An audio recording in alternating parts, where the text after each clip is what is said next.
So let's start with the likes of me and you, the electorate. We go to the polling booths and elect a government to be in charge of this country and make decisions on our behalf. The government forms a cabinet in which loads of different spending departments are represented.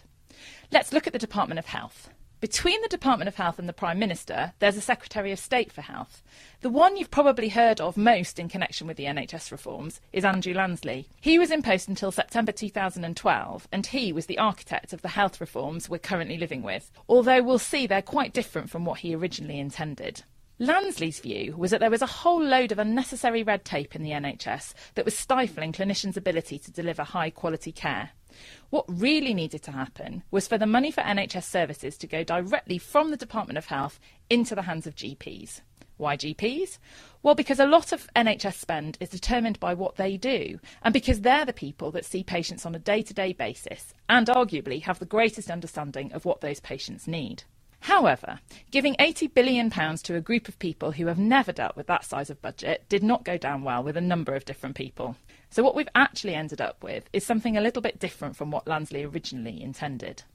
About £65 billion of the NHS £100 billion budget is going to organisations called Clinical Commissioning Groups, or CCGs. They're made up of GPs, but there's also representatives from nursing, the public and hospital doctors. Their job is to try to improve the health of their bit of the population. How do they do that? Well, part of the way they do it is by commissioning, choosing and buying, services for their population. They can commission services from a range of different organisations, including hospitals, community health services and the private and voluntary sectors. All of these have to be registered with the healthcare regulators, the Care Quality Commission and Monitor. So in CCGs, we've got people who are largely medical professionals who may have had some experience of commissioning, but they need quite a lot of support to fulfil this role. There's two different bodies that support them. The first one is commissioning support units. There's about 20 of these. They're set up to provide technical support to CCGs. They crunch data, they can do contract negotiations and some technical contract management. They're there as a resource for CCGs to draw on if they want to.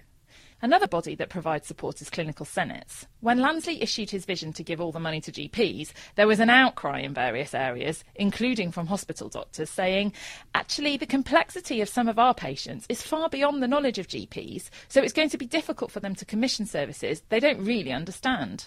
So the idea of clinical senates is to bring together a whole range of medical professions to offer advice to CCGs on particular patient groups or conditions. For example, if you're a CCG trying to commission services for people with heart disease, you might want to get the view of a cardiologist. Well, you can go to a clinical senate for that. They're there to offer advice. CCGs don't have to listen to it.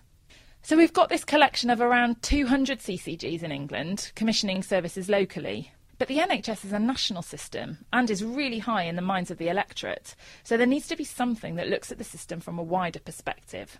So we've got an organisation called NHS England. It was originally conceived as a small and live organisation. If anyone's got problems sleeping, I'd recommend that rather than counting sheep, they list off all the activities that this small and live organisation is going to undertake. You'll find that it stretches to a number of pages. What's NHS England there to do? It's there to do specialist commissioning. So it buys services for conditions that affect a relatively small number of people. To make sure that there's access across the country to these services, it makes sense to commission them regionally or nationally. NHS England also commissions GP services. CCGs don't do this because that would mean commissioning services from themselves, which would make for some interesting contract negotiations, although they do have some responsibility for improving the quality of primary care. There's more than 4,000 people who are employed by NHS England. Some of them are at a central office in Leeds, and we've got 4 regional offices too, as well as around 25 area teams who are playing the NHS England role at a local level. So the original plan was to have a devolved system, but a lot of power will actually be held centrally by NHS England. Another part of the vision was that politicians should be less able to interfere in the day-to-day running of the NHS. The laws changed to give the Secretary of State a lot less power to get involved, although most people are quite cynical about how much this will happen. Let's get back to the likes of you and I going to the polls back in 2010. We had a number of choices on offer to us, one of which was not the coalition government we ended up with. Like all coalition policy, current health policy is a compromise between parties. And there's some interesting things when you look at this policy. One is the influence of the Liberal Democrats. We know that the Liberal Democrats are really interested in localism and local democracy. If Lansley saw GPs as a way of understanding what people need, the Liberal Democrats see local government as their way in. Public health, or how we keep the public healthy, has long been the territory of the NHS, with things like healthy eating and smoking cessation campaigns. What the health reforms have done is move public health and their budgets over to local government and another new national body, Public Health England.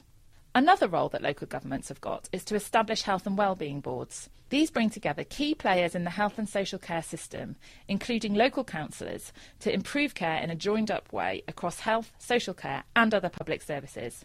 They'll be talking to CCGs and, really crucially, to their electorate. We shouldn't forget Health Watch, which will exist at a national and local level, where it's the responsibility of local government to set it up.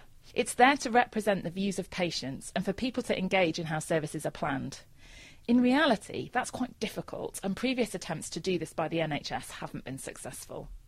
There are loads of organisations that we haven't even mentioned yet that also have an important role to play in this health and social care system. What we've got in front of us is a picture of considerable complexity, and whether you're a health professional working in this structure or a patient trying to navigate your way through, it can be quite challenging.